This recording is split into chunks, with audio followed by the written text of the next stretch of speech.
Iya. Saya mau tanya Gus, lagi aksi skater dan dikir gimana? Cuman itu aja. Apa?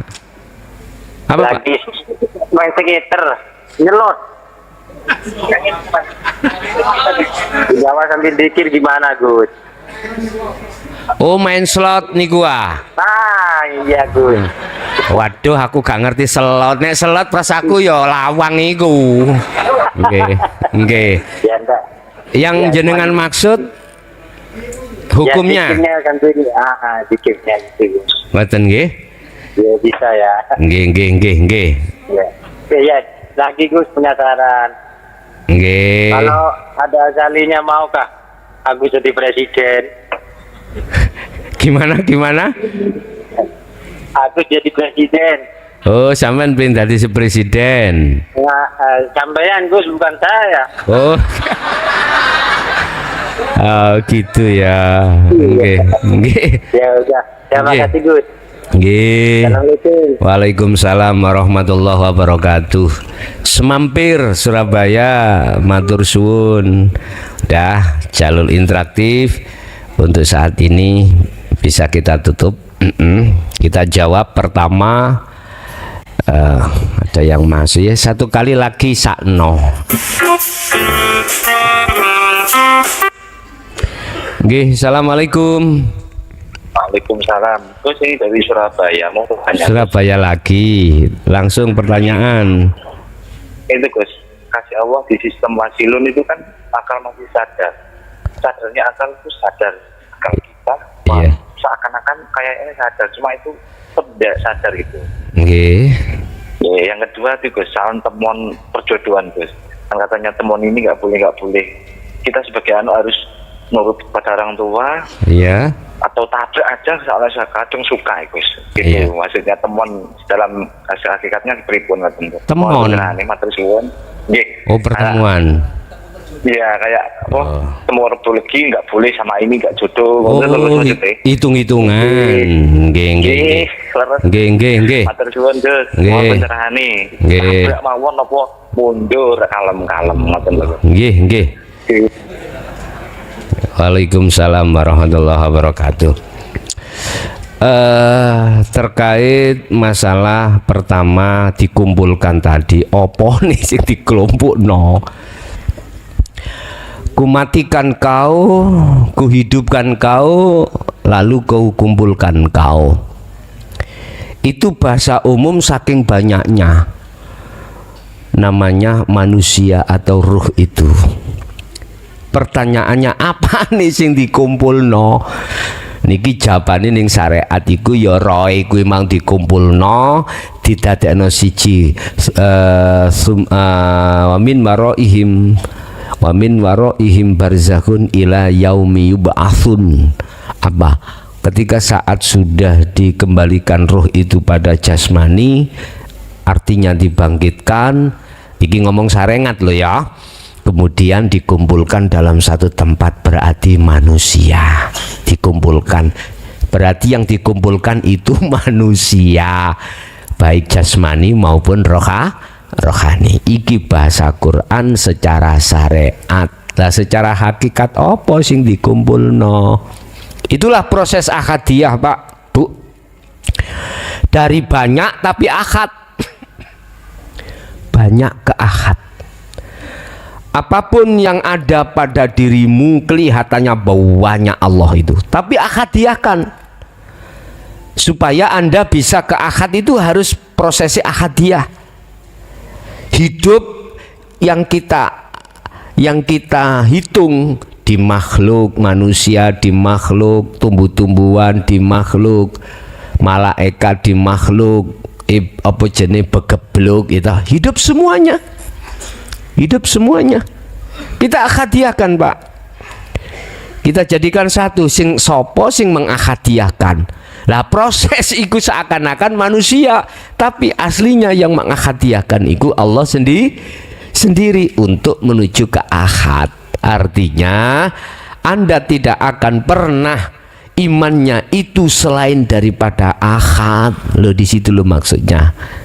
Itu dari Surabaya. Lalu yang kedua, terkait slot. Slot itu termasuk judi online, Pak nggih. Judi online. Bahasa syariat aku gak menjelaskan itu dilarang agama karena ada yang dirugikan, ada yang tidak dirugikan. Itu kan sama dengan apa pris-prisan apa jenis undian toh ya, sama dengan undian. Bahasa syariat sudah maklum, saya tidak bisa bicara, bukan kapasitas saya tentang hakikat. Sekarang gini, ketika Anda main slot, Andanya masih berperan enggak? Orang main slot itu mesti hanya satu, pengen menang, untung. Nah, kira-kira jenengan ada keinginan untung enggak? Kalau ada berarti berangkatnya dari keakuan dirimu. Nah, ini malah lebih nggak boleh lagi secara hakikat. Secara jasmani sudah salah, rohani apalagi. Cuman pertanyaannya, betul nggak ketika kau meslot itu dirimu sudah tiada? Yes, Anda sendiri yang tahu. Anda sendiri yang tahu. Kalau Anda itu sudah tiada di situ, yang ada akunya Allah, betulkah? Loh gitu loh. Harus ikut ditanyakan pada diri kita sendiri-sendiri, betulkah? Yes. Terus selanjutnya dari Surabaya lagi terkait jodoh. Kalau dulu memang gudel manut kebo, Pak. Kalau sekarang kebo manut gudel. Alasannya gini, wong aku sing nglakoni lho, Pak. Ngono. Jadi Pak saiki ngono wis ya apa manut nanggone anak daripada dipaido wis terserah awakmu wis. Tentang masalah jodoh, pertemuan itu kok kita memakai hitung-hitungan itu memang, Pak, di dalam, apalagi di dalam bahasa Jawa, ono ketemu selawe, ketemu 17 lah ngoten nggih, weton-wetonan itu membawa dampak masing-masing. Kalau Anda itu mengikuti hitung-hitungan itu dan percaya pada hitung-hitungan, berarti Anda itu iman pada makhluk, iman pada takdir lewat hitungan. Mestinya iman kita hanya pada Allah.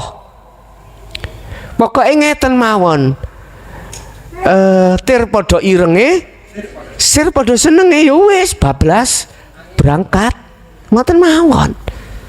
Allah ngekei signal terhadap jenengan tentang jodoh. Nengati dengan sendirinya, walaupun nggak pernah ketemu, itu mesti ada rasa nit.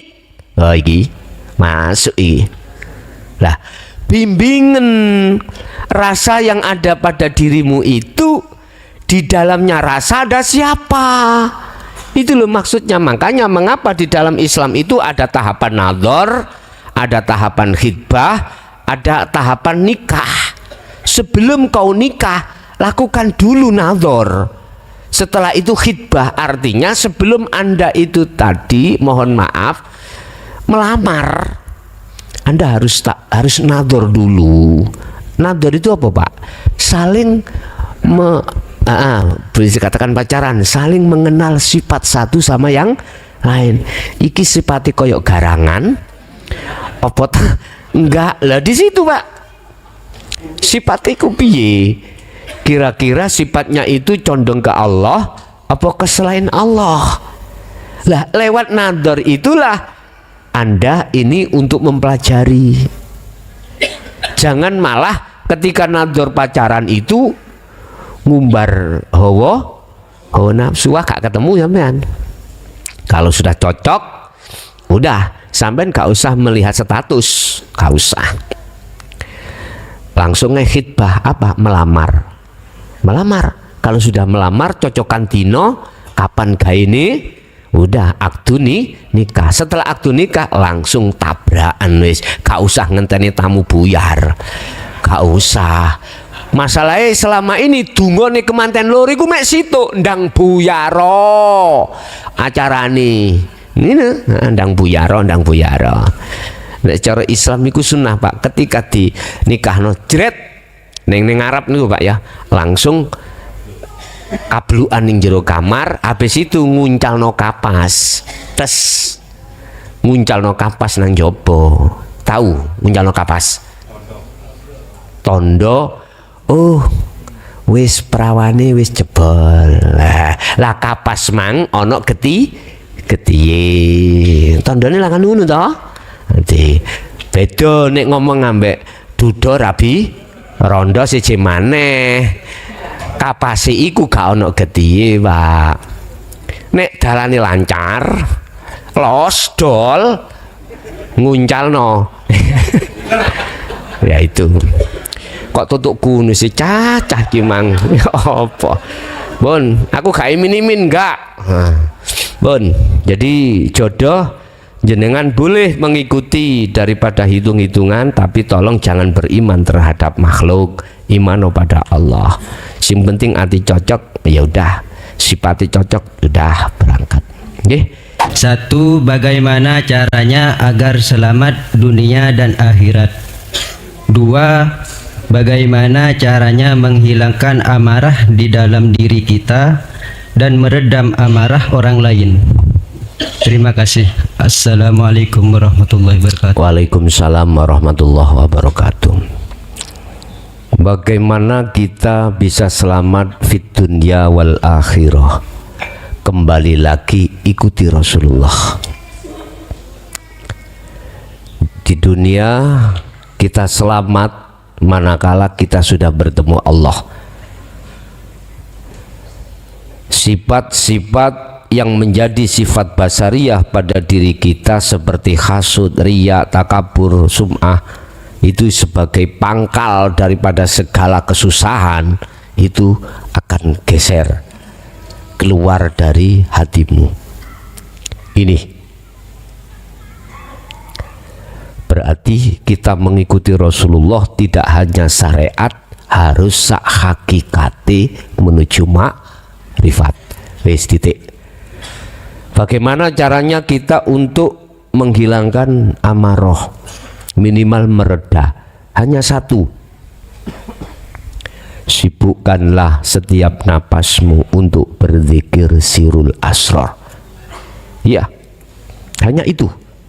Yang kedua, bagaimana kita mereda amarah orang lain? Kasihlah uang yang banyak.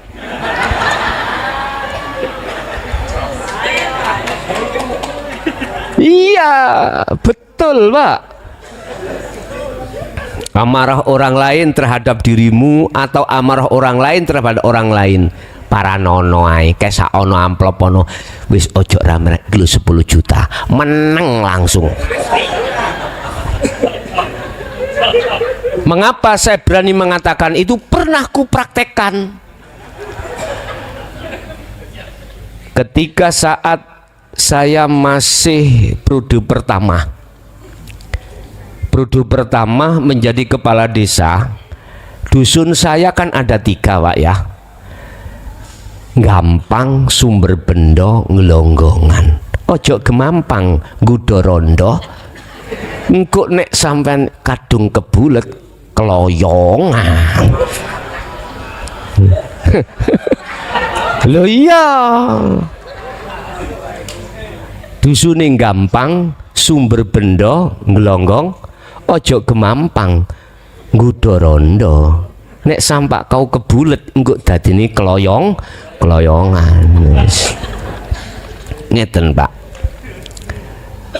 Sebelum terjadinya kasus itu, dulu itu saya sering, Pak, patroli itu sering saya patroli.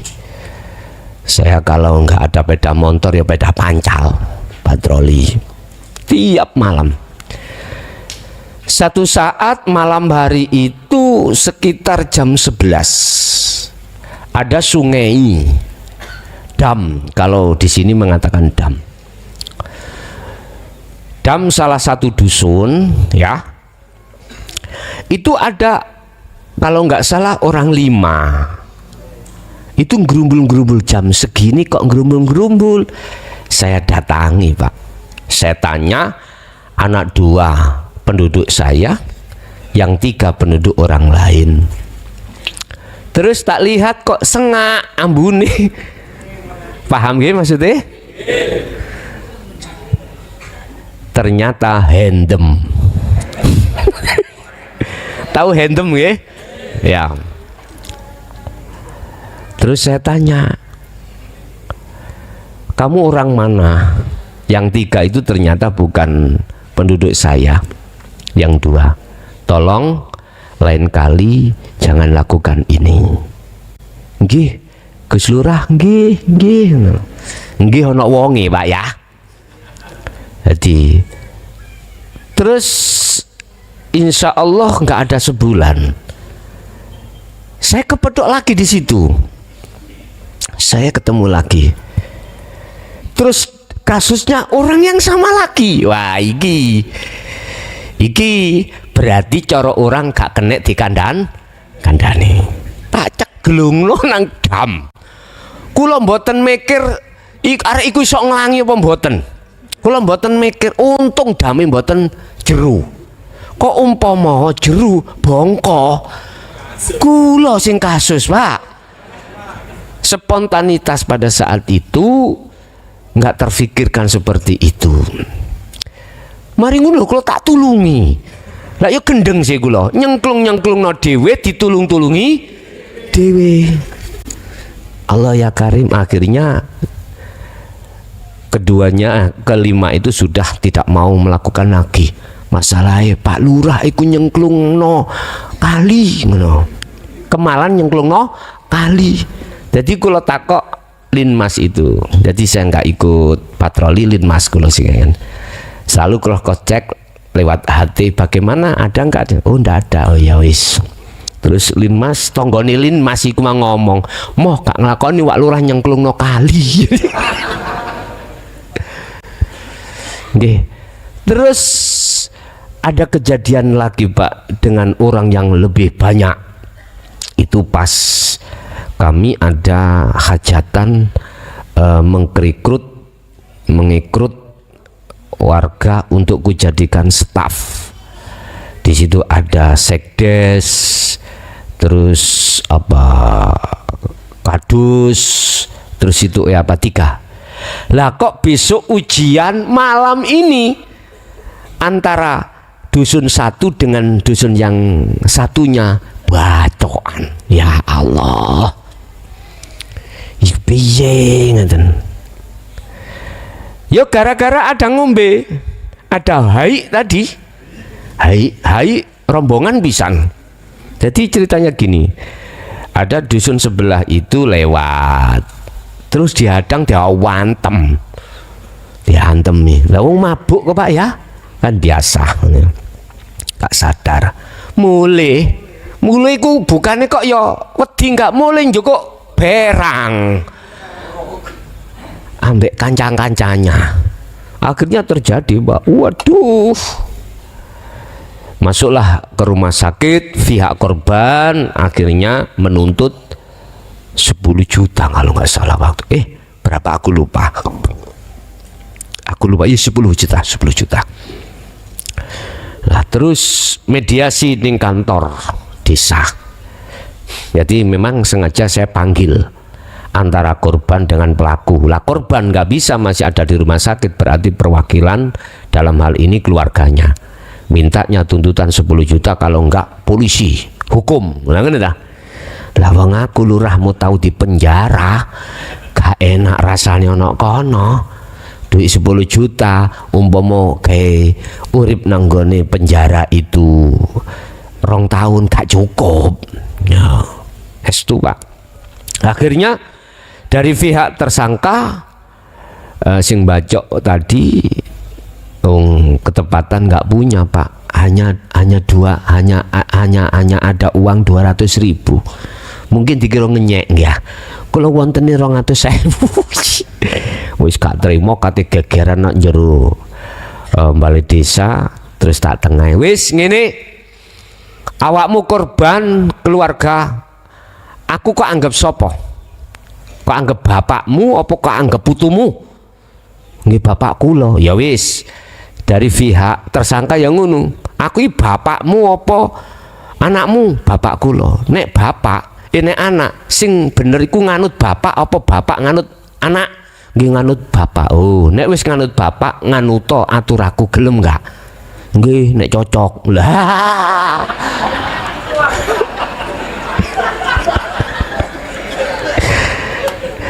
Jawab nek cocok. Nek cocok sesuai dengan tuntutan. Umpama kula balik nang sampean, Pak.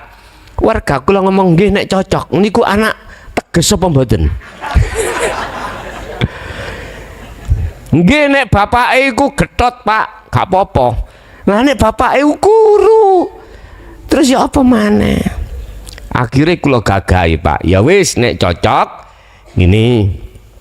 Pihak korban keluarganya, oke, tak jamin bapakmu sugih. Tenan tak bayar piro sih 10 juta. Alah, kecil. Roh ae ngoro pabrike sapa iko? Ya duka Pak Lurah ngono. Ya ngore lho pabrike sapa iko? Aku jawab, ya mbo. Akhirnya sing pihak tersangka juga tidak masuk bui. Saya bikinkan satu ikatan perjanjian, ya, terikat ya dengan materai pada saat itu 6.000. Pada saat itu 6.000. Oke, sudah jebret. Lah kok yang delala aku gak nggo duit, Pak. Lu estu gak nggo duit. Bendaraku kula godit duit piro mau? Beto piro? Gansal 1000. Ya wis kene gampang kok aku ngomong. Ki, tak kei 5.000 sik. Ya. Menesuk tak terno sing 5.000. Nrimo enggak? Nek gak nrimo tak gaekno surat tak pindah teko desaku kamu. Wedi, Pak. Oh nggih. Padahal meniku 5.000 ku ono apa gak aku yo gak ngerti. Ternyata alhamdulillah ono, Pak. Nggih, ono aku tak gaekno wis bebas. Berarti wong iku gak sida muring gara-gara 10. Nah, makanya nek sampean bin mereda orang lain muring-muring nang sampean tu ono ae duwe. Sebab kita itu tidak bisa menolong amarah orang lain, Pak. Yang bisa mereda dan menghilangkan amarah kita itu kita sendiri. Dengan uang, monggo. Bang muring-muring, bang tetel muring-muring gara-gara kita nunggak, Pak. Temenan 3 bulan, 3 bulan kita nggak bayar-bayar, toko muring-muring coba tuh ono duit sesuai 3 bulan. Guyu ngempring mulai. Berarti kuncine bahasa umum. Ngoten lho. Lu duit gak duwe, Gus. Ya semoyo. Semoyo. Ngerti semoyo? Jadi tak sauri semoyo ya, amen. Jadi tidak disauri uang tapi disauri semoyo. Tapi kalau kita tarik ke la haula wala quwata illa billah, di situ tempatnya. Jadi gak ngomong duit atau ngomong orang duit. Kembali pada diri kita lagi. Jikalau jenengan yang sudah menduduki la haula wala quwata illa billah terus masih punya masalah seperti ini, wis menengoai. Diuring-uring pegawai bank, muring-muring nggih dos pundi melih. Mboten wonten sing kula damel. Wis kalau begitu kan mesti kan diplang to Pak rumah. Sampeyan jawab nek sampean plang, nek sampean mentolo plangen. Nek panjenengan mentolo kula mung manut ae. Wis satu sisi wa aslimu lahu, serahno nang Allah wis. Nek wis diserahno nang Allah dene diplang ya aja muring. Oh jenenge pasrah lho Pak ya. Bila mana di situ dimaafkan atau diringankan, lah beda meleh. Engko carane Allah itu bagaimana? Itu urusannya Allah. Paham nggih? Nggih. Nggih, ada lagi? pertama terkait masalah apa tadi? Halo.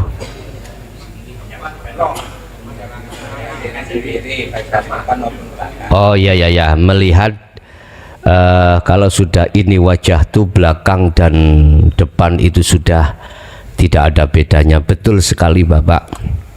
Itulah yang dimaksud la ibsarun wa mubsarun wa basarun.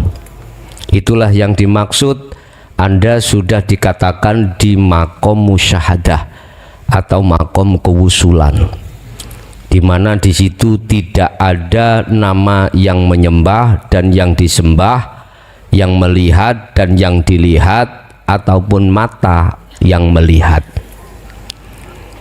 Itu sehingga wajah yang menghadap dan yang dihadap, baik istilah belakang, depan, apapun itu sudah sama. Itu namanya makom-makom ahad Pak ya. Sudah tidak ada lagi perbedaan karena sudah tidak ada lagi selain daripadanya. Udah yang pertama. Yang kedua tentang masalah insan Muhammad Allah di dalam Qadim. Betul Pak, itu adalah perjalanan si Salik di makom jam'i, makom entek-entekan, habis-habisan. Coro bis itu sudah sampai pada terminal tujuan, terminal akhir.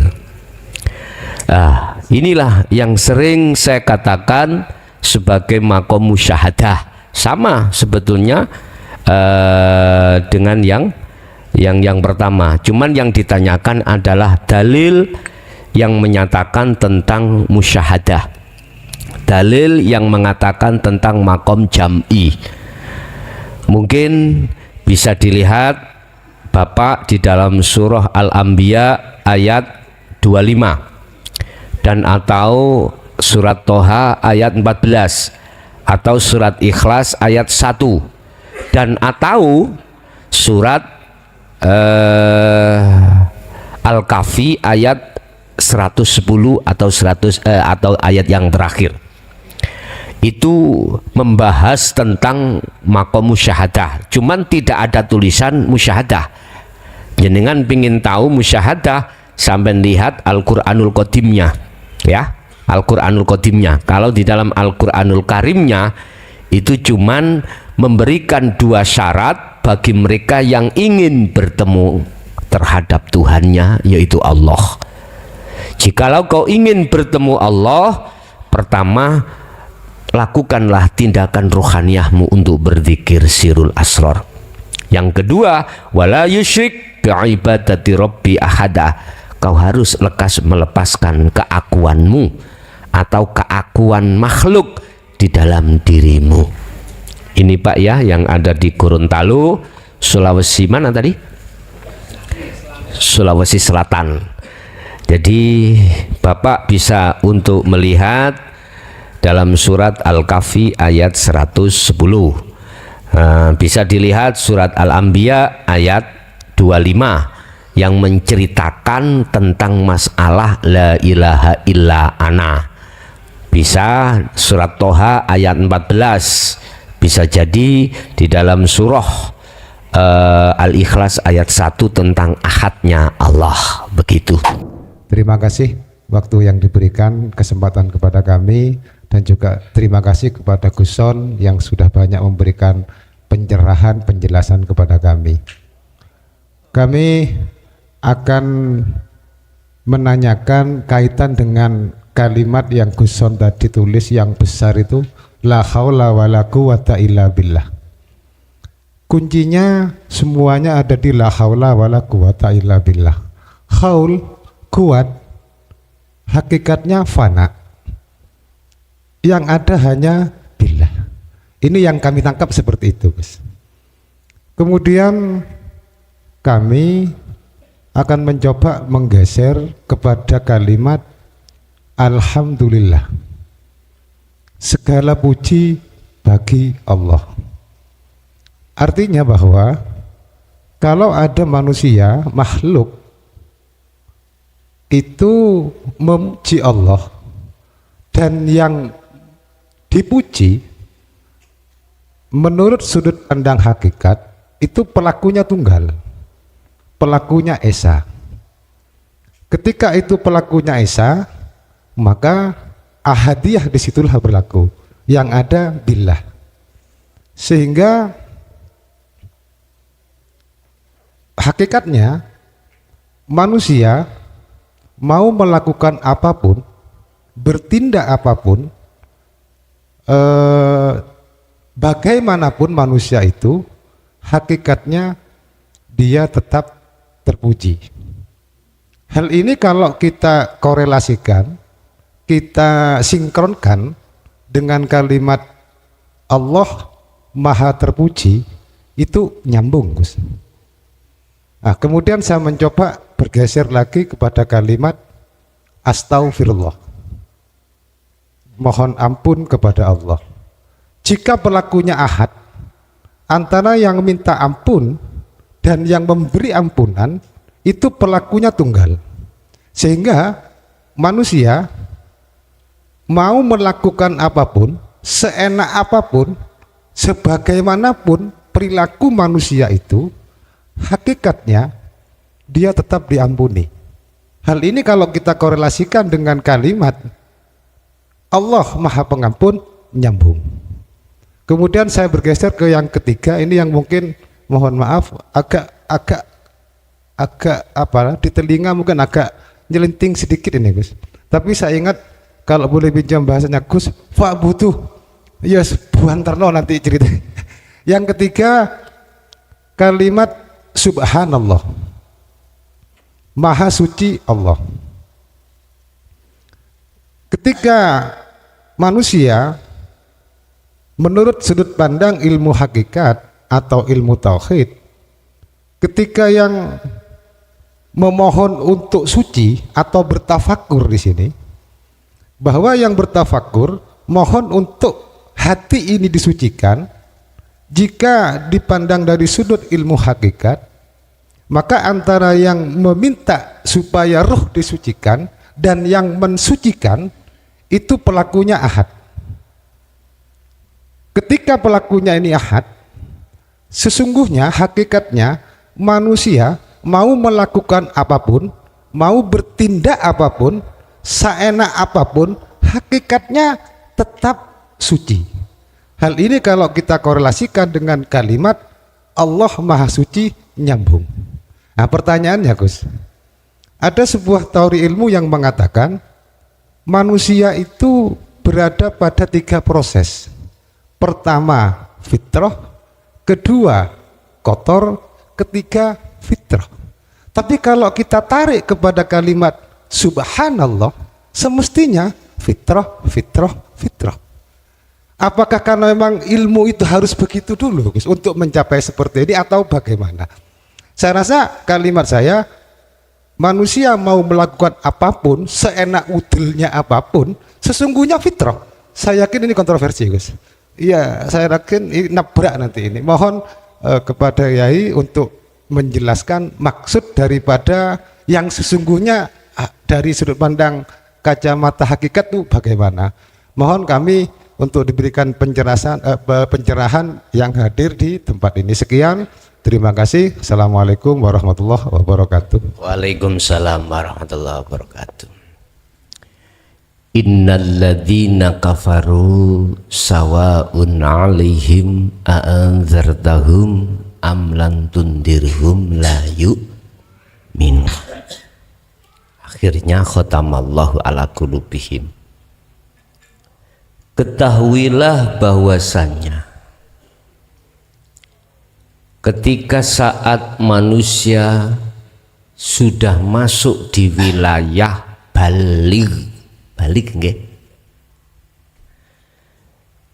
dewasa, itu ada 2 golongan kelompok.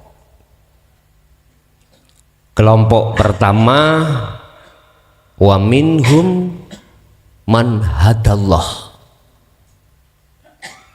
Kelompok pertama yang dia menerima hidayah Allah, akhirnya disebut ahli syuhud. Kelompok kedua, wa minhum man haqqat minadz-dhalalah. Kelompok yang tidak mau menerima hidayah karena bersikukuh di dalam kekotoran atau bersikukuh di dalam tiupan biusan nafsu yang disebut hubbus syahwah. Ini akhirnya disebut kelompok ahli hijab. Ada kelompok kanan, ada kelompok kiri. Cara melihat sudut pandangnya juga beda antara kelompok kiri ahli hijab dengan kelompok kanan ahli suhud. Kalau cara memandangnya itu beda, pasti merumuskannya jadinya juga beda. Contoh dari berbagai ayat, alhamdulillah, astaghfirullah, atau fa'budu, atau subhanallah. Sekarang saya ngomong dulu pandangan kacamata ahli hijab. Segala apapun yang dihadapkan kita mesti mandangnya makhluk. Apapun loh Pak. Apapun yang kita hadapkan, apapun yang dihadapkan Allah terhadap kita, mesti mandangnya makhluk yang berkuasa. Makhluk. Contoh, saya dihadapkan untuk minum degan, mesti saya mandangnya datangnya rasa pasti dari degan. Kopi sama. Jenengan punya tetangga ditolong, mesti jenengan mandangnya makhluk. Nggak bisa mandang Allah, itu nggak bisa, karena terhijabi.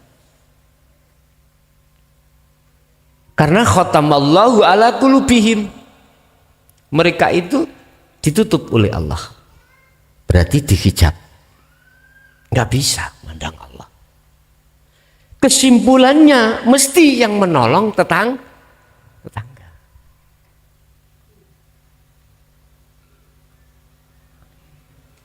Hati yang seperti ini disebut hati yang atos. Hati yang atos, bukan gembu. Atos sih bahasa Indonesianya apa Pak? Keras. Mesti pujian sampean, pujannya sampean, hati jatuhnya terhadap makhluk. Iku wis pasti, hukumnya itu pasti. Tetangga kiri nyantet jenengan. Ngerti nyantet nggih? Gawe elek ngoten lho. Apalagi ditanyakan wong pinter, akmu duwe tangga, kirimu ngelekno elek ambek aku. Nggih. Akmu laramu kena kuwi. Tambah munclak Pak. Hati sampean tambah muring. Dibikinlah kita sakit bertahun-tahun alias kembang bayang. Iman sampean teng pundi? Mesti nang tangga. Apalagi sampean membuktikan dengan sendirinya, sering di depan rumah sampean iku banyak buangan uyah, buangan merica, mangkane panas. Dilihat di korden jam 12 ke atas malam, tahu, apalagi seperti itu. Tambah yakin, gitu? Tambah yakin. Apa yang terjadi? Dendam. Itu mesti. Tambah sakitlah hati sampean, tidak tambah sembuh. Penyakit sampean gak kunjung sembuh, tambah sakit. Karena hati sampean panas terus. Subhanallah. Imannya jatuhnya di situ. Nggak bisa melihat Allahnya, nggak bisa. Kita kalau kembali kepada kalimah la haula wala quwata illa billah, kalau tidak ada Allah di situ nggak mungkin tak tetangga itu sampai berbuat itu, nggak mungkin. Kalau nggak ada Allah loh ya di situ, nggak mungkin. Kita nggak ada kesadaran untuk ke situ karena kita kegolong ahli hijab. Akhirnya mboten sinkron antara alhamdulillah atau astagfirullah sampai fa'budu atau subhanallah, nggak sinkron dengan ucapan, nggak sinkron. Mana letak alhamdulillah itu terhadap tetangga kanan? Nggak ada. Intinya iman kita jatuhnya terhadap makhluk. Ya bunayya la tusyrik billah. Jangan seperti itu anak putuku. Niki ahli hijab. Berarti kalau miturut pandangan ahli hijab apapun nggak bisa ke akad, nggak bisa, nggak bisa.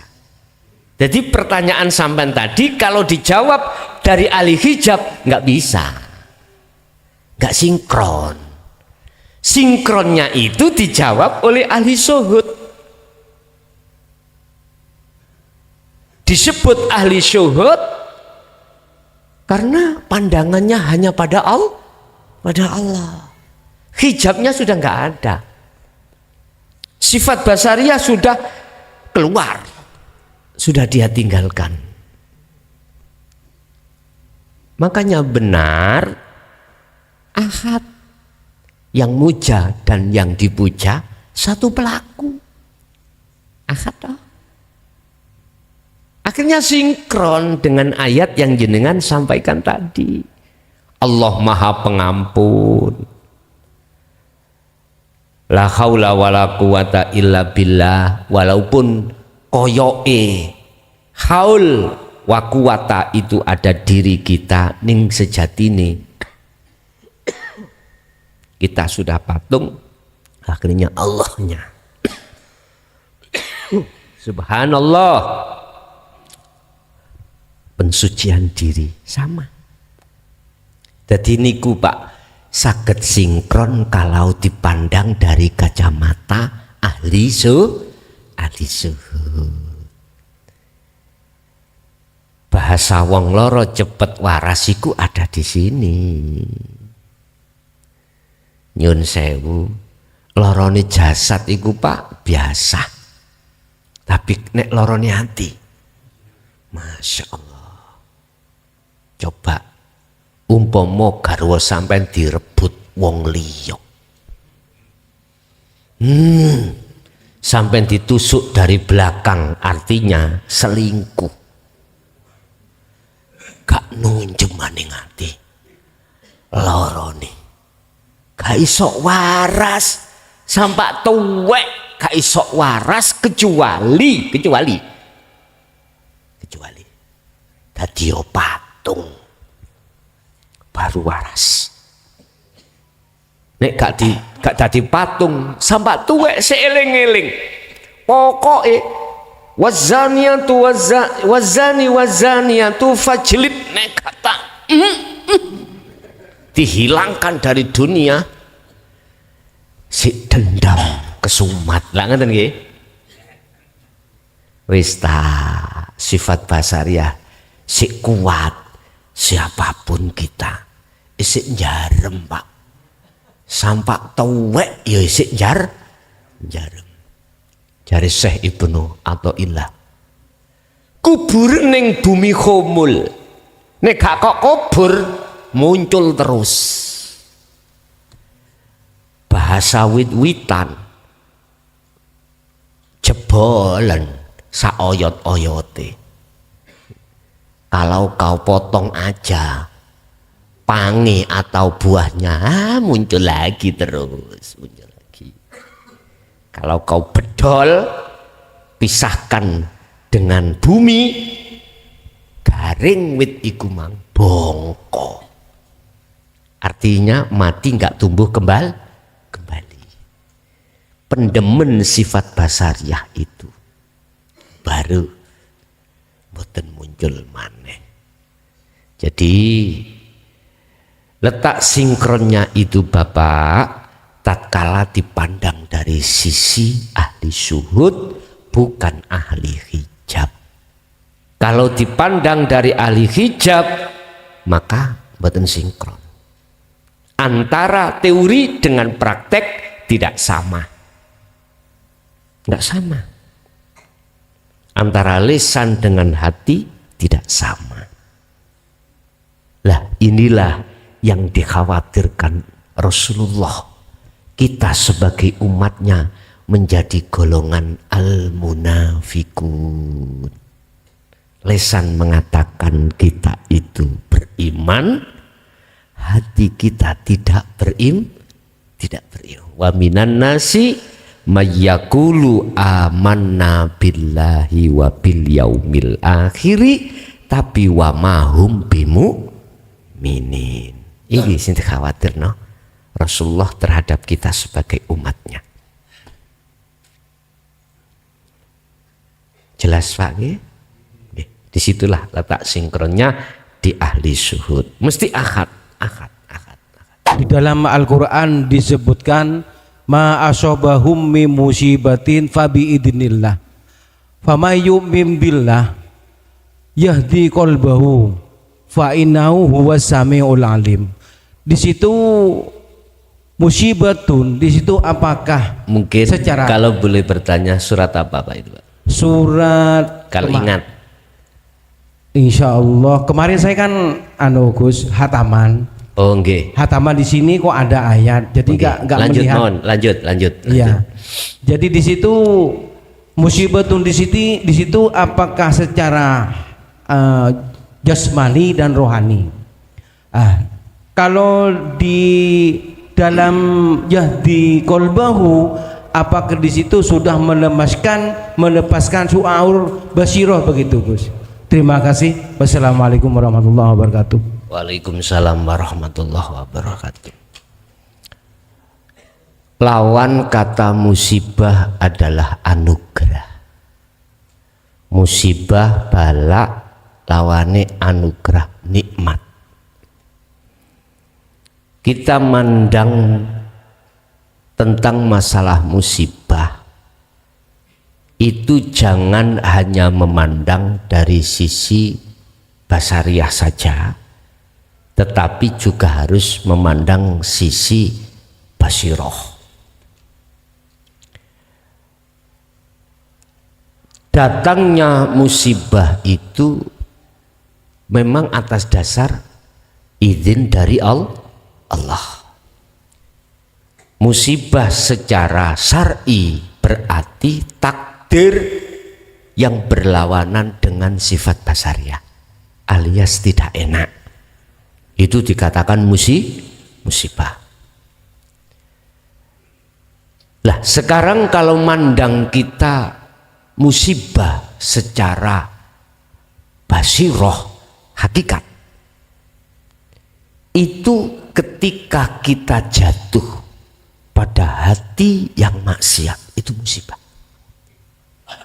Maksiatnya hati adalah lalai dari Allah. Itu maksiat atau musibah, gak enak. Ketika kita lalai pada Allah, hati ini mesti gak enak. Bagi ahli syuhud yang diproses Allah di fana, itu mesti merasa bersalah. Lah, mana letak musibah secara syariah iku izin Allah? Letaknya mana?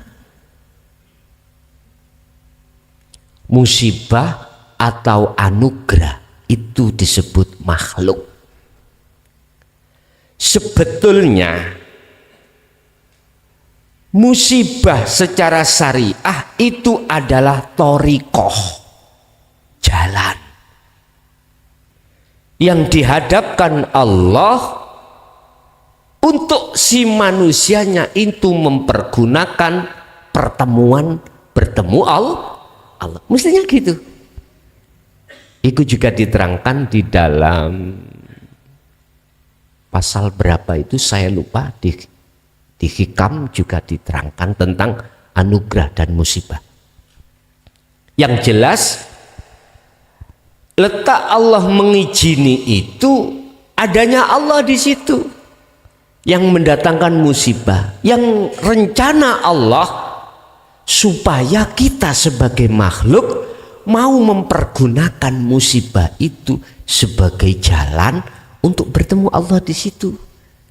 Sebab tanpa Allah nggak mungkin musibah akan bisa terjadi. Makanya letak izin Allah mengizini datangnya musibah ada di situ. Jangan langsung diartikan musibah itu siksa. Bukan. Jangan langsung kita simpulkan musibah adalah siksanya Allah. Jangan dulu. Jangan dulu. Bagi kita yang masih diberi kesempatan Allah di dunia ini sebagai ujian, lah itu.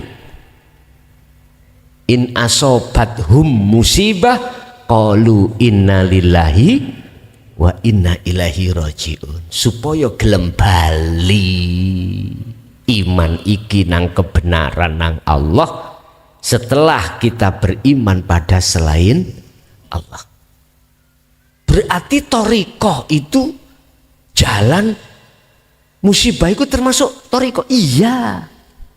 Tawa kok sanatin di thoriqoh al musibah.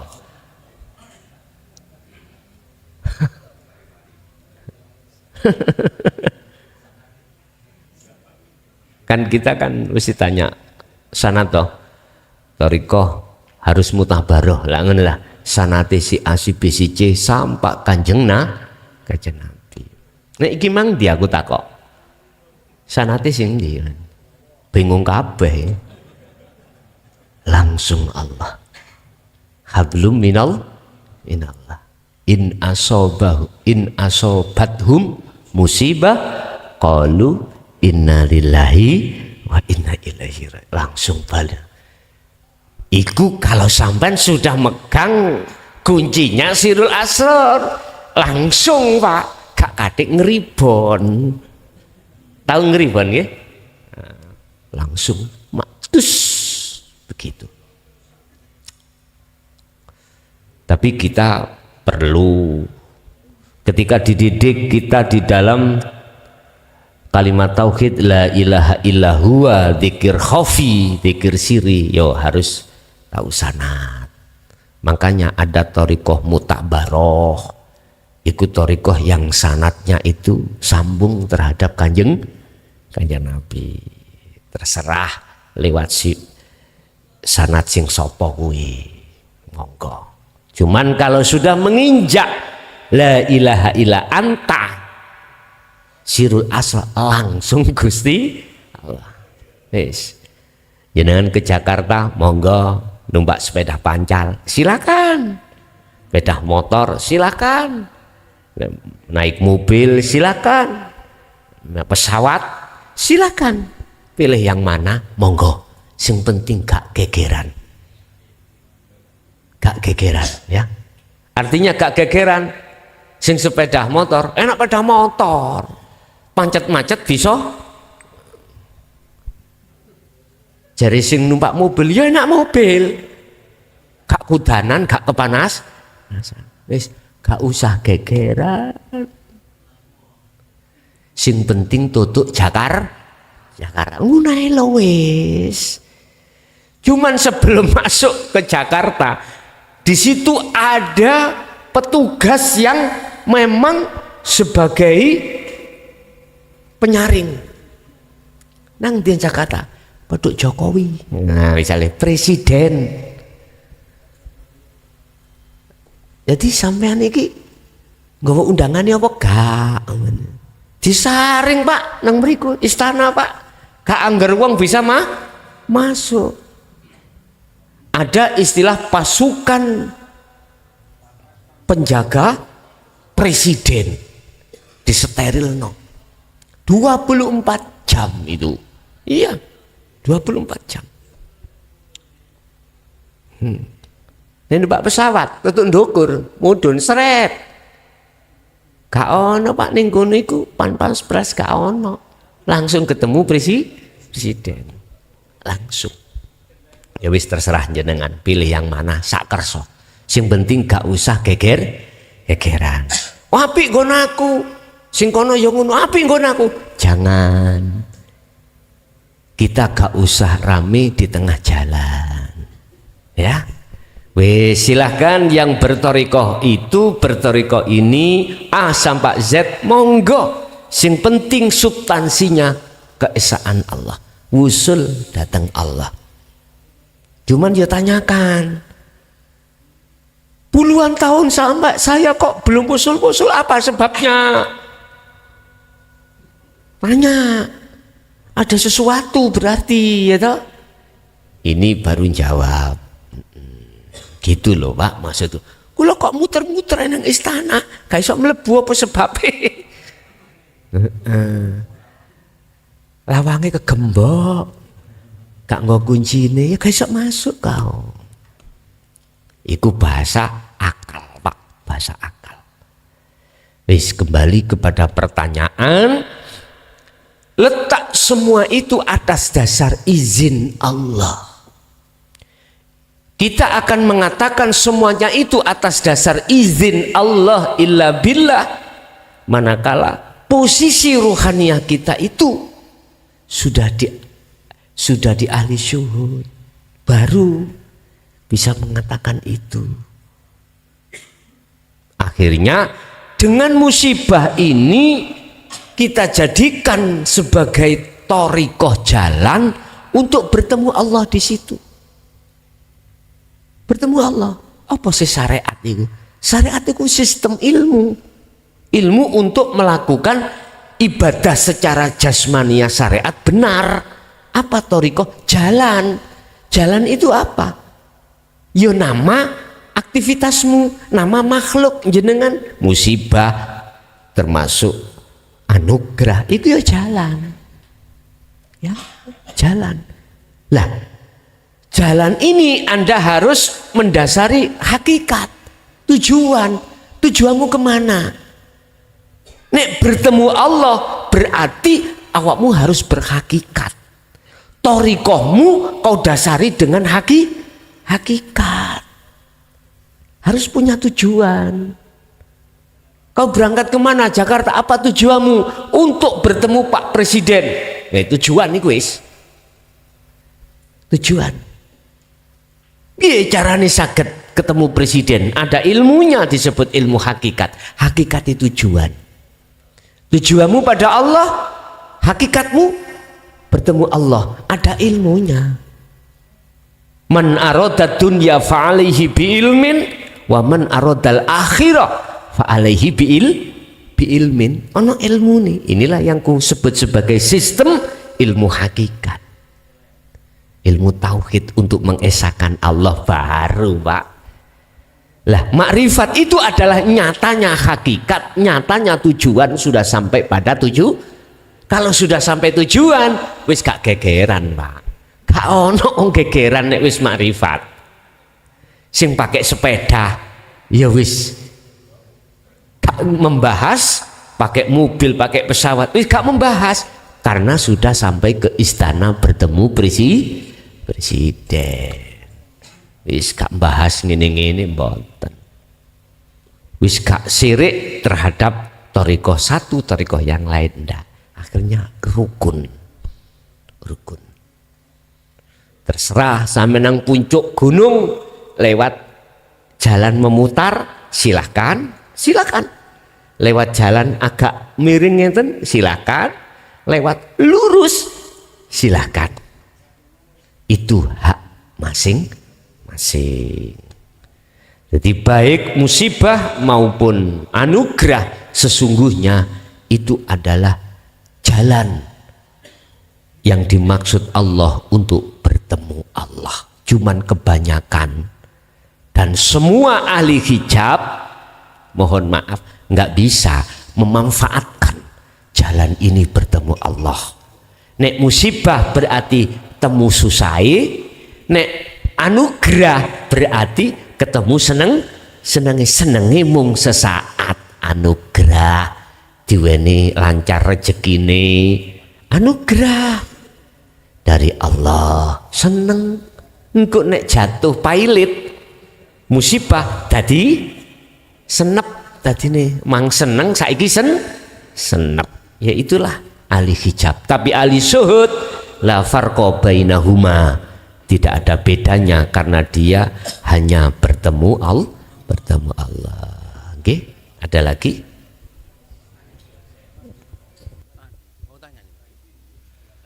Terima kasih.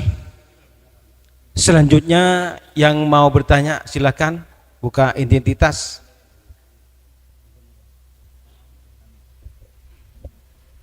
Assalamualaikum warahmatullahi wabarakatuh. Nama saya Misbahul Munir. Saya tiap hari itu menghadirkan Allah. Mulai dari bangun tidur sampai saya kejeding karena Allah. Saya buang air besar karena Allah. Saya buang air kecil karena Allah. Saya makan karena Allah. Saya berdagang karena Allah. Saya doanya cuma gini Gus, saya doanya kalau ndak ada yang beli saya mintanya ya Allah, ya Allah belilah dagangan saya. Tapi saya di sini sama orang tua saya ini saya ditentang terus Gus. Saya salah Gus, gila saya Gus. Saya bukan pelaku wirid Gus, bukan pelaku wirid, saya pelaku rutinan sodako saya. Saya dianggap gila. Saya kemarin itu utang uang Gus, 50 juta saya sodakokan 10 juta Gus. Karena untuk menambah keyakinan saya Gus. Tapi orang tua saya bilang saya gila Gus.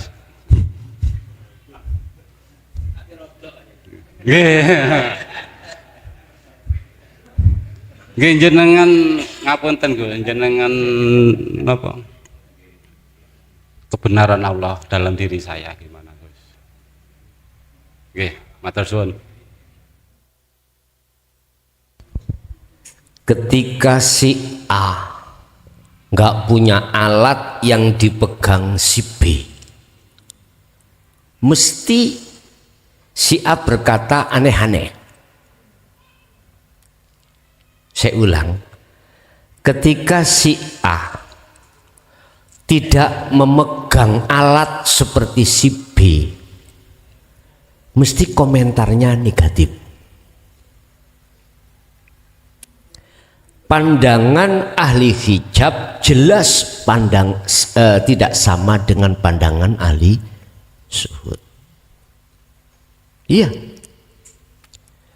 jenengan mandangnya semuanya karena Allah. Orang lain memandang sampean iku bukan karena Allah. Mungkin menuduh jenengan riya, menuduh jenengan ya tadi majnun, gila. Jangankan jenengan nggak dikatai gila, Rasulullah pun ketika saat menyampaikan dinul haq min jinnah, bahasane wong kafir Quraisy, Muhammad iku sebagian golongan orang gila.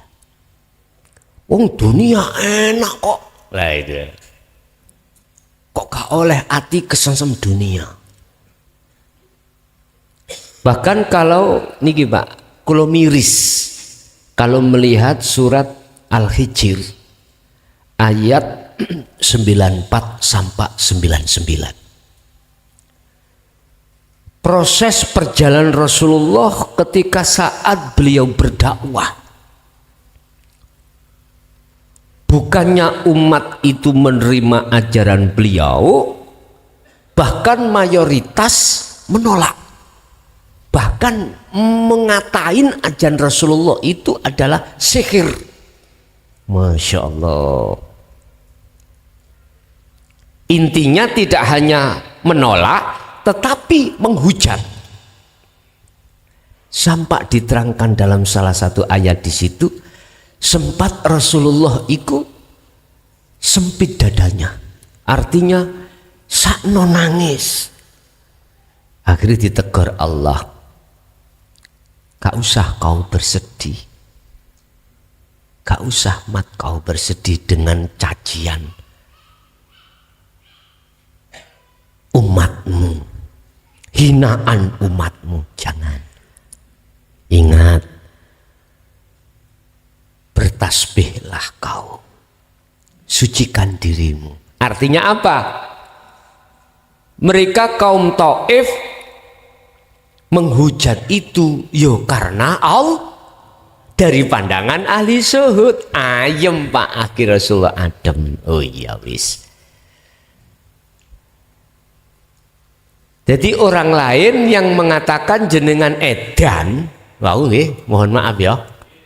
Kalau nggak ada Allah ya nggak mungkin mengatakan itu. Jikalau kita itu masuk di wilayah karena Allah, segala-galanya di dalam hati kita pasti plong, adem. Adem Pak. Jenengan sik penak Pak, dikatain gendeng atau edan.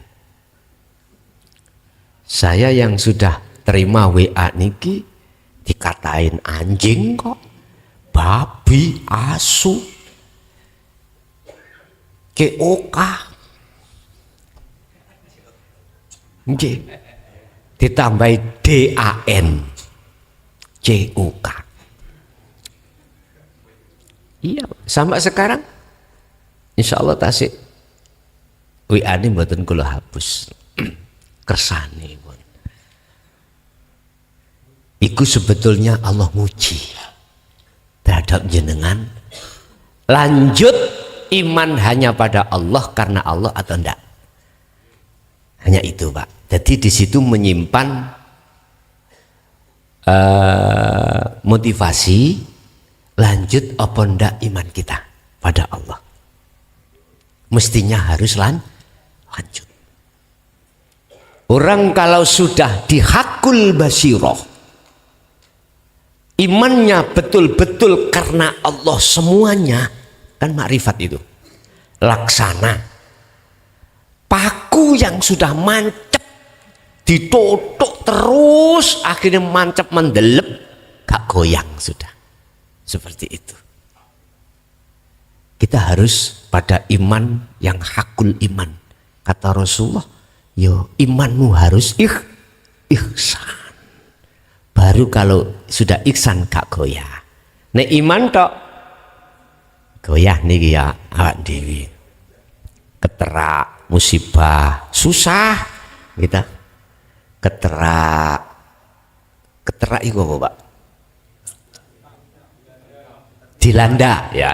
Dilanda musibah iku kita goyah, dilanda napa jenenge anugerah kita lalai pada Allah. Lah kita iman harus ke ihsan biar mancep. Bisanya iman kepada ihsan tergantung jalan jenengan. Sirul asrar duduk di wirid, sirul asrar duduk di syukur, sirul asrar duduk di sedekah, sirul asrar sampean duduk dimanapun bisa, terserah.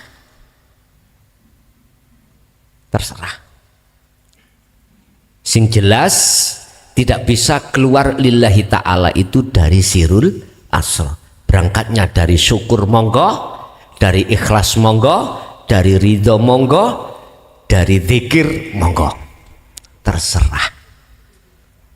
Oke. Jadi intine pesen kula biarlah anjing menggonggong, kafilah tetap berlalu. Oke, ada lagi. Terima kasih. Selanjutnya untuk ibu-ibu, mungkin ada yang mau bertanya, silakan Ibu. Gantian nggih. Kula riyen. Assalamualaikum warahmatullahi wabarakatuh. Nggih, kula saking celak mriki mawon, nami kula Bu Susilawati. Nggih, Gus kula ajenge tangklet nggih. Kula tasik pertama derek ngaos Al-Hikam niki, terus kula dikenalaken kalih Sirul Asrar, zikir Sirul Asrar saking Pak Sudar. Terus biasane kula kan zikir siri, zikir jahar nggih sing kula lampahi. Setelah dikenalaken kalih Sirul Asrar niki terasa pripun nggih, ngraosaken seakan-akan kula dekat sama Allah, maksudnya saged ngraosaken napa sing napa nggih kula padosi maksudnya niku bisa dirasakan ngoten. Maksudnya niku saat saged ngraosaken kehadiran Allah ngoten. Terus selanjutnya niku Gus, setelah mendapatkan klik hati nggih niku napa ingkang harus dilakukan ngoten Gus? Niku pertanyaan kula. Nggih sampun matur nuwun. Assalamualaikum warahmatullahi wabarakatuh. Waalaikumsalam warahmatullahi wabarakatuh. Ketika saat hati sudah faham fungsi daripada Sirul Asrar mulai pos pertama sampai ketiga, maka fastaqomu, asah terus rasa atau iman su'aul basiroh ke ainul basiroh itu jenengan asah terus. Ya ayyuhalladzina amanu dzkurullaha qiyaman wa qu'udan wa ala junubihim. Ketika Anda berdiri, duduk, bahkan leyeh-leyeh, terus dzikron kathiron, zikirmu iku saukeh-ukeh. Zikir yang ku maksud itu bukan nyebut Allah secara lisan maupun hati, ndak.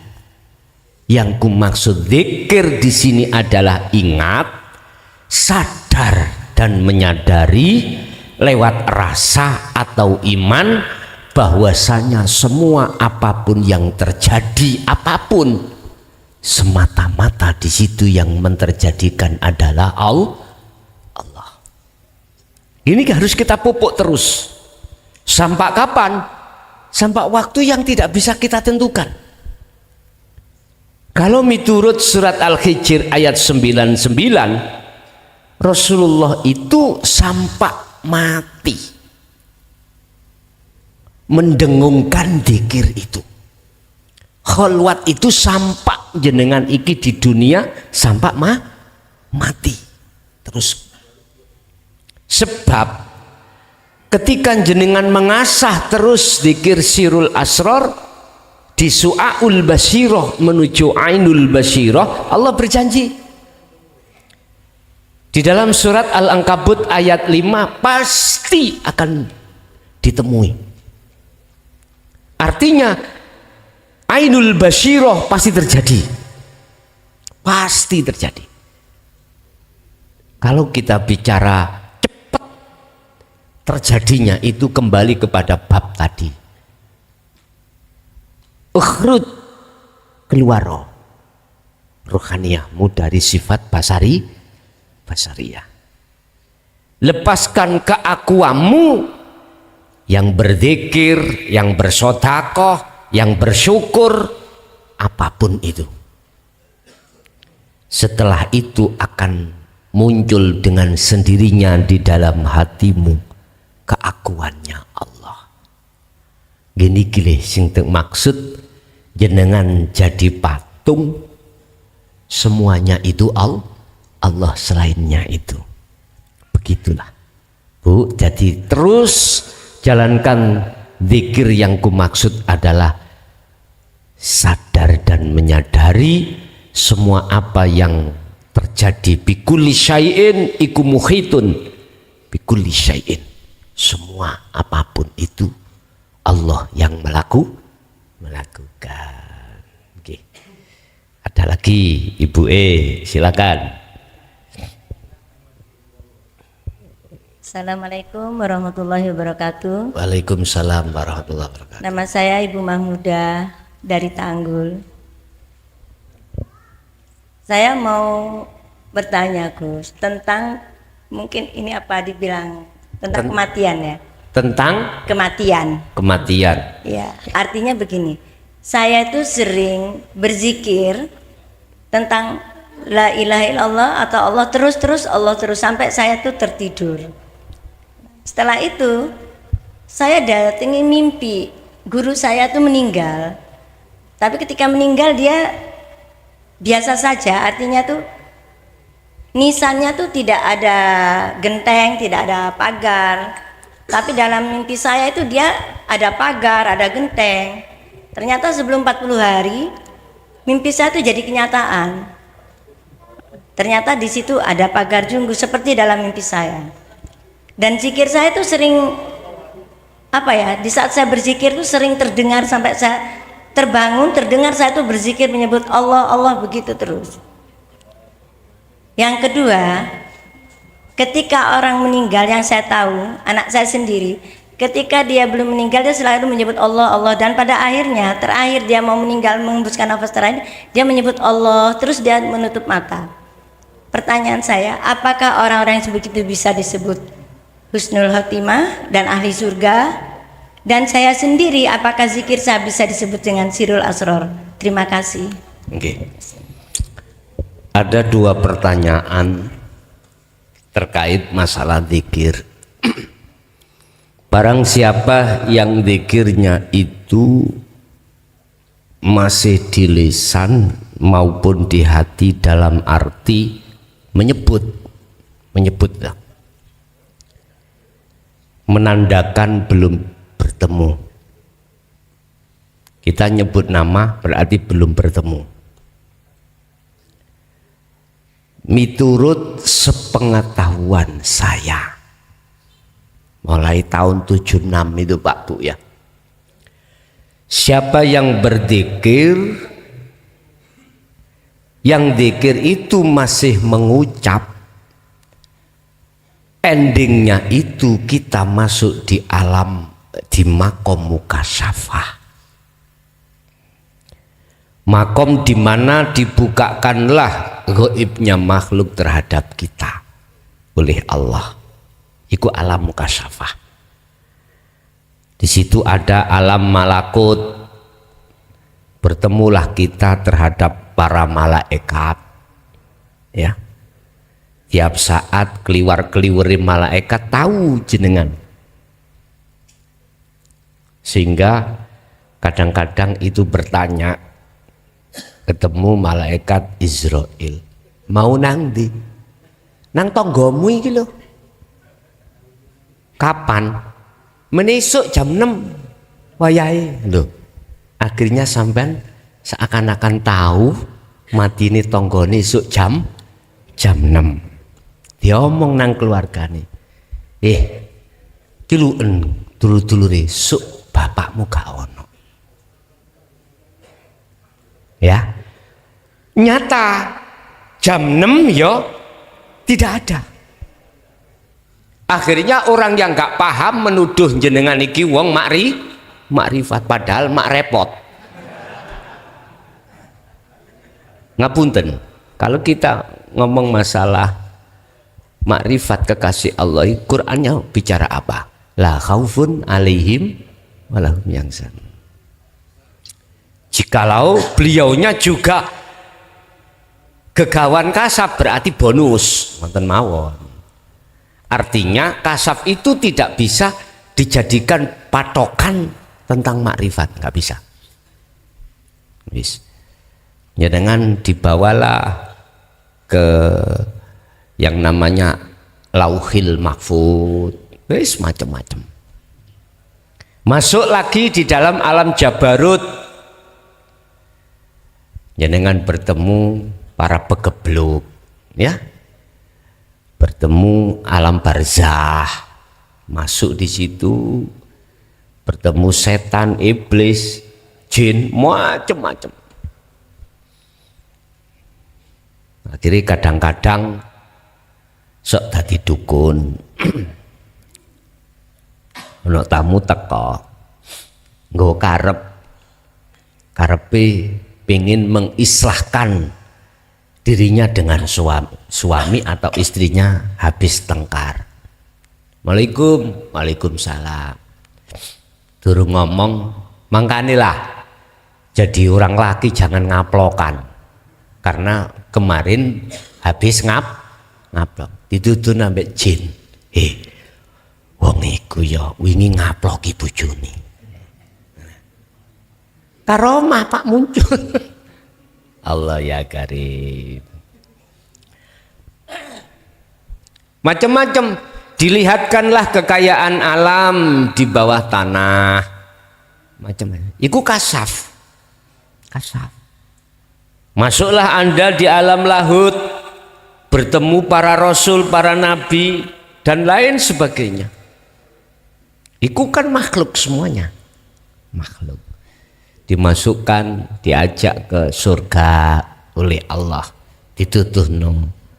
Iki surga, iki tempatnya orang bla bla bla bla. Neraka ini tempatnya bla bla bla bla. Orang yang dulunya di dunia bla bla bla bla. Mau macam-macam. Seperti jenengan wau dituduhke di dalam mimpi, sama mimpi atau selain mimpi sama. Jadi kenyataan itu semuanya kasaf.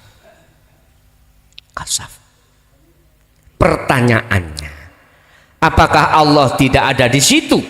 Nah, kalau nggak ada, nggak mungkin itu terjadi. Makanya mengapa orang berzikir khalwat harus, menurut saya wajib dibawahi kunci kemusyahadah biar tidak terjebak di alam mukasyafah. Terjebak, masya Allah Pak, enak pol memangnya. Sak kecap ngewedu kepingin duit piro keturutan Pak. Iya, sak kecap. Ya lewat tamu nih. Terus ngode piro?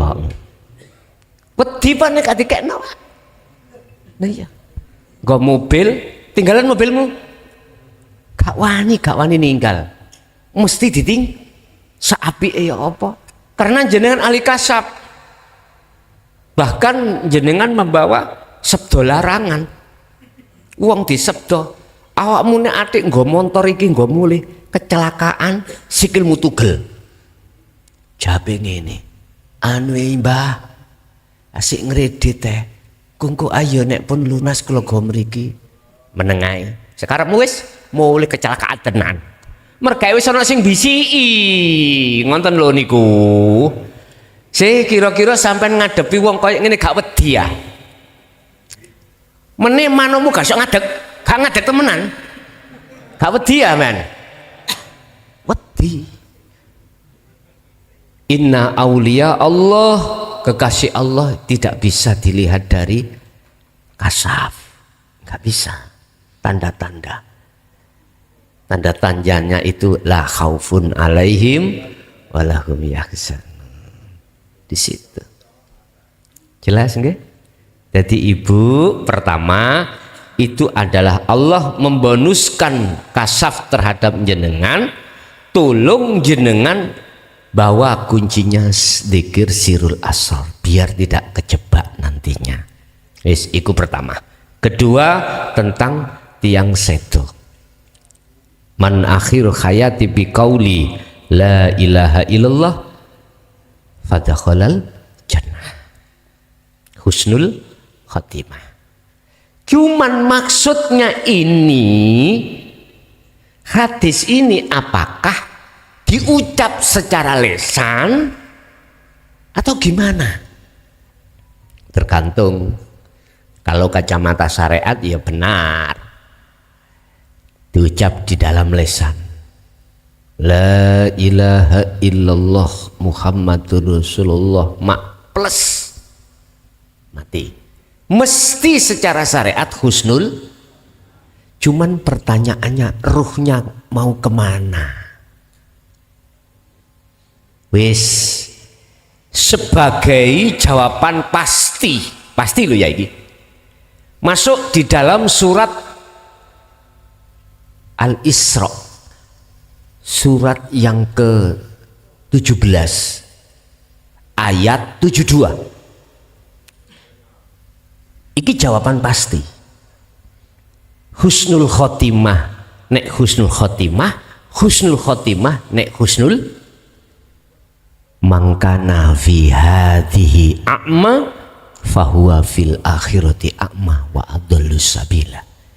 Barang siapa saat di dunia hatinya masih buta terhadap Allah, buta, berarti sebagai ahli hijab tadi loh nggih. Saya tidak bicara urusan fisik, urusan ruhaniyah. Sebab ayatnya mangkana fi hadhihi a'ma, kebutaan hati pada Allah sampai meninggal, maka fahuwa fil akhirati a'ma, di akhirat pun ruhaniyah buta, wa adallu sabila, dan jalannya lebih tersesat ruhaniyah. Benar ayat ini menghitopi orang yang buta, cuman kebalikan makna mafhum mukhalafahnya.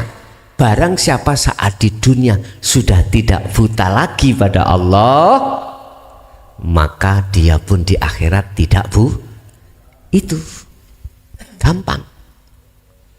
Bahasa buta itu adalah tahu tapi nggak kenal. Siapa Tuhanmu? Allah, tapi gak kenal. Sebab kalau ngomong kenal, iku sudah bertemu. Siapapun panjenengan kalau sudah bertemu Allah, cinta jenengan gak bisa digadaikan dengan apapun. Ala bidzikrillahi tatmainnul qulub. Hanya dengan berzikir itulah menjadikan hatimu tentram, bukan dengan bujuk ayu itulah, enggak. Dengan harta mewah itulah hatimu tentram, enggak. Ayatnya bidzikrillah, ingat. Ingat berarti sadar dan menyadari semuanya itu Allah. Itu Pak maksudnya itu. Berarti bertemu. Wis, enggak bisa digadaikan dengan apapun hal yang seperti ini. Jadi saya tidak berhak Bu mengatakan iku su'ul khotimah atau husnul khotimah dengan tertanda secara fisik beliau mengucapkan kalimat tauhid. Saya hanya berhusnudzon, mudah-mudahan husnul khotimah dengan dalil secara syariat. Urusan secara hakikat Allah piyambak Bu, terserah. Cuman ke hakikat kita bisa memastikan status hukum ning akhirat. Surat Al-Isra ayat 72. Lihat saja. Oke, ada lagi? Sudah. Terima kasih. Acara tanya jawab sudah selesai. Untuk acara selanjutnya yaitu doa yang akan disampaikan oleh Syekhul Kiram Kiai Haji Muhammad Hasan Rasyid. Kepada beliau kami persilahkan. ila hadratin Nabil Mustafa Rasulullah sallallahu alaihi wasallam wa ala alihi wa azwaji wa dzurriyyati wa ashabil kiram wa jami'il arwah al madhkur lahumul fatihah. A'udzu billahi minasyaitonir rajim.